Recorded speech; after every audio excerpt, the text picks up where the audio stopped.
پس از درگیری خونین با قرقیزستان در آخر اپریل سال 2021 و یک طرفه بسته شدن مرز از سوی این کشور، تبادل مال و کالا میان دو همسایه کشور به مراتب کم ولی پورا قطع نشده است. از جمله در نیم ساله اول سال جاری دو گرفت میان دو کشور نزدیک 7 میلیون دلار را تشکیل داد که در قیاس به یک سال پیش قریب 60% کمتر است. قسم اساسی این واردات است. 6.3 میلیون دلار این واردات است. واردات همین واردات همش گوییم که طریق جمهوری قزاقستان و ازبکستان عملی شده است.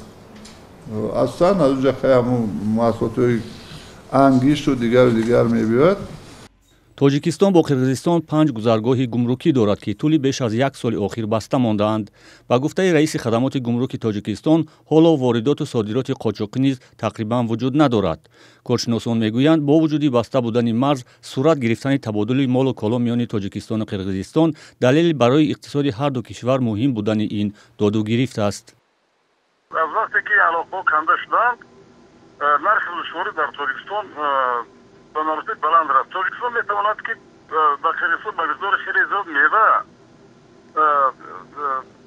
صادر کند، زیرا اکثر زیاد میوه‌ای که در تاجیکستان استحصال میشود از جمله حتی خود همین لیمون که ما در تاجیکستان استحصال میکنیم در آنجا استحصال نمیشود، یعنی از دیگر جا میبیارند و عموما یک رویشت خیلی کلان را دوامدار ممکن است. من گمان میکنم که ما باید کوشش کنیم که تمامی مانعی که در بین تاجیکستان و قرقیزستان با سبب سیاسی به وجود آمده آن را از بین ببریم. در زمان خوب بودن روابط تاجیکستان و قرقیزستان، تبادل مال و کالا میان آنها تا 185 میلیون دلار رسیده بود.